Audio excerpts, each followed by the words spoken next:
1차로 합격한 저는 과연 해독을 몇 번이나 했을까요? 10번? 30번? 100번? 과연? 근데 벽지가 되게 파랑파랑하지 않나요? 간사 이사 온 다음에 처음 찍는 영상이어서 아무튼 선생님들 꼭 합격을 하세요. 이렇게 집도 준답니다. 안녕하세요, 그림일기입니다. 선생님들 공부하시면서 해독에 대해서도 많이 궁금하셨죠? 그럴까봐 제가 이번 영상에서는 해독과 관련된 영상을 찍어보려고 합니다. 지난 시간에 올려드린 복습 영상과 연결지어서 공부 계획을 점검을 해보시거나 참고를 하는 용도로 보시면 좋을 것 같아요.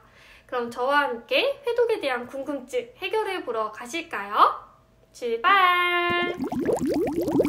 첫 번째 질문! 선생님, 합격하려면 도대체 해독 몇 번이나 해야 될까요?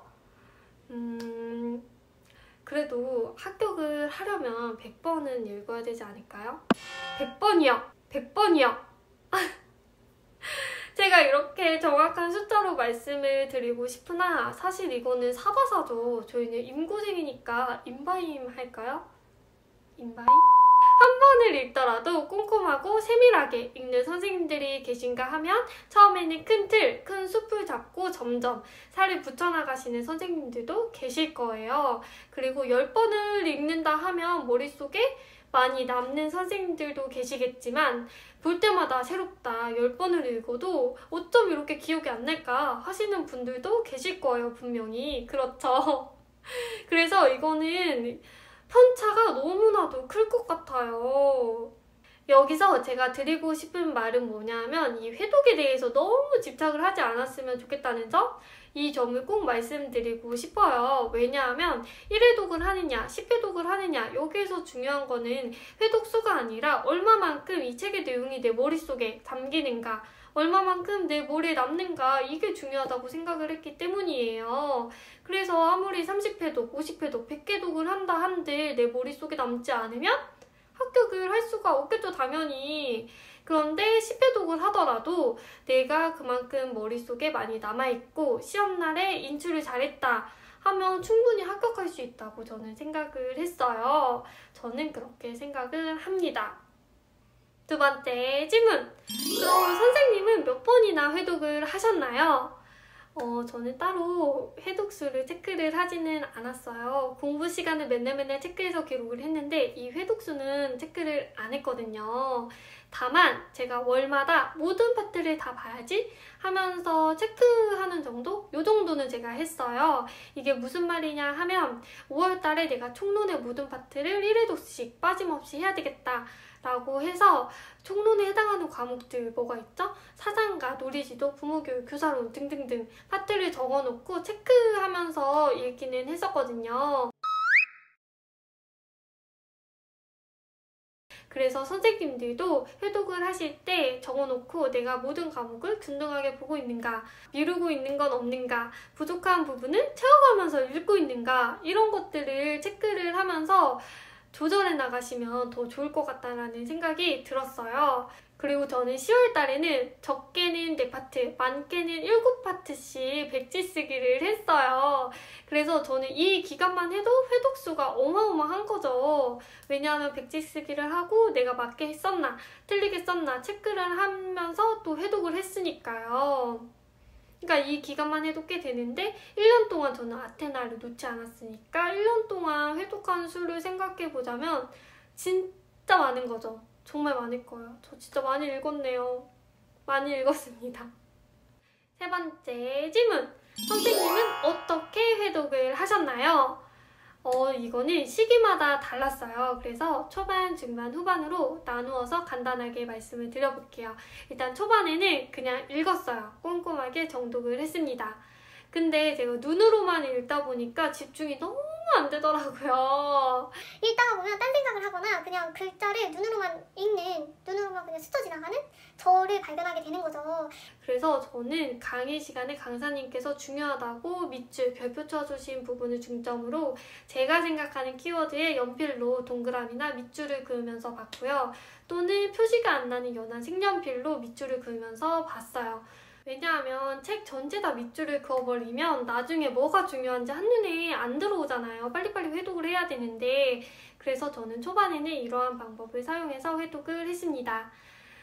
그리고 중반에는 구조화가 중요하다는 말 모두 들어보셨죠? 이 구조화라는 것 자체가 굉장히 추상적인데 굉장히 또 중요하대요. 저도 시험을 쳐보고 나니까 구조화가 왜 중요한지 알겠더라고요. 느낌적인 느낌으로. 왜냐하면 이게 구조화가 안 되어 있으니까 암기한 게 그냥 머릿속에 둥둥 떠다니는 그런 느낌인 거예요. 머릿속에 그냥 흩날리는 느낌. 그래서 저는 초반부터 암기를 했잖아요. 초반부터 암기한 게 계속 둥둥 떠다니니까 아, 구조화를 시켜야 되겠구나 필요성을 느껴서 목차를 앞에다가 써두고 기본서를 읽었어요. 이렇게 하니까 유아교육 과정을 공부한다 하면 유아교육 과정에서 내가 지금 보고 있는 곳은 유아교육 과정의 유형이구나, 이런 식으로 의식이 되더라고요. 그래서 아직까지도 너무 추상적이긴 한데 제가 목차를 써두고 기본서를 계속 회독을 했던 것이 구조화를 하는데 알게 모르게 도움을 많이 받았던 것 같아요. 후반에는 아까 말씀드린 것처럼 내가 맞게 썼나 틀리게 썼나 회독을 하면서 체크하는 용도로 많이 봤고요. 그 외에도 혼자서 말로 읽어본다던가 설명을 한다던가 구술 스터디 등등 다양한 방법으로 회독을 많이 했었어요. 네 번째 질문! 회독하는데 얼마나 걸리셨나요? 너무 오래 걸려요 하시는 분들이 계시죠? 이 질문에는 저는 초반에는 많이, 후반에는 조금 이렇게 한마디로 말씀을 드리고 싶어요. 선생님들, 제가 진짜 예로 들어주고 싶은 게 사상가 이 파트거든요. 저 사상가 할 때 진짜 너무 힘들었거든요. 왜냐하면 사상가가 진짜 이 말이 이 말 같고 저 말이 저 말 같고 이 사상가가 있는데 저 사상가도 말하고 진짜 너무 헷갈리고 머릿속에 하나도 안 들어왔었거든요.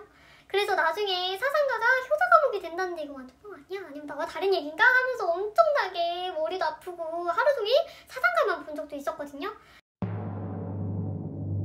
처음에는 밑줄을 그으면서 봤는데 밑줄을 그으면서 봐도 안 되니까 제가 정리를 진짜 안 하는 스타일인데 유일하게 정리한 두 파트가 있어요. 그 중에 하나가 바로 사상가거든요.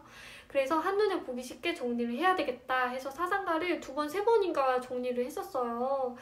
그랬더니 나중에는 결국엔 달달달달 외워지더라고요. 진짜 한 10월달에 가서는 백지 쓰고 검토하고 채점하는 데까지 1시간 이렇게 딱 걸리더라고요. 그래서 제가 해봤으니까, 저도 시간 이렇게 많이 줄여봤으니까 선생님들도 하실 수 있어요. 걱정하지 마세요. 5번째 질문! 선생님들 마지막이에요. 오래 걸려도 꼼꼼하게 보는 게 좋을까요? 네! 선생님들, 저는 개인적으로 네! 라고 말씀을 드리고 싶어요. 왜냐하면 뒤로 후반부에 갈수록 문풀이랑 모국 이런 시즌에 갔을 때 꼼꼼하게 볼 수 있는 시간이 과연 초반만큼 많이 확보가 될까라는 생각이 들더라고요. 그리고 지금 초반에 꼼꼼하게 이해하고 암기를 해도 나중에 문제 적용이 안 돼서 틀리는 문제들이 꽤 많거든요. 나는 이렇게 알고 있었는데 이게 왜 이렇게 되는 거야? 내가 5개념을 가지고 있었다니? 하면서 멘붕이 올 때가 있어요. 그래서 초반 시기에 꼼꼼하게 보고 해독을 해도 나중에 멘붕이 올 때가 있는데 초반에 이거를 조금 소홀히 해놓는다면 나중에 이걸 회복하는 데 시간이 더 걸리지 않을까라는 생각이 들었어요. 그래서 저는 상대적으로 개론과 강론만을 집중적으로 다뤄주는 초반 시기에 시간이 오래 걸려도 꼼꼼하게 보는 게 정말 좋겠다, 참 좋겠다라는 생각이 들더라고요. 저도 그렇게 했었고요. 사상가 하루 종일. 아무튼 저는 그렇게 생각을 합니다. 네, 여기까지 회독에 대한 궁금증을 풀어드리고자 회독에 대한 영상을 찍어보았습니다. 혹시 영상에 다루지 않은 내용에 대해서 궁금하신 점이 더 있다면 댓글로 남겨주세요. 벌써 3월이야? 라고 할 수 있지만 아직 3월일 수 있거든요. 선생님들, 그러니까 공부에서 정말 중요한 자신감, 자존감 채우시고 차근차근 열심히 하시다 보면 분명 좋은 결과 있을 거라고 생각을 해요. 화이팅! 안녕히 계세요.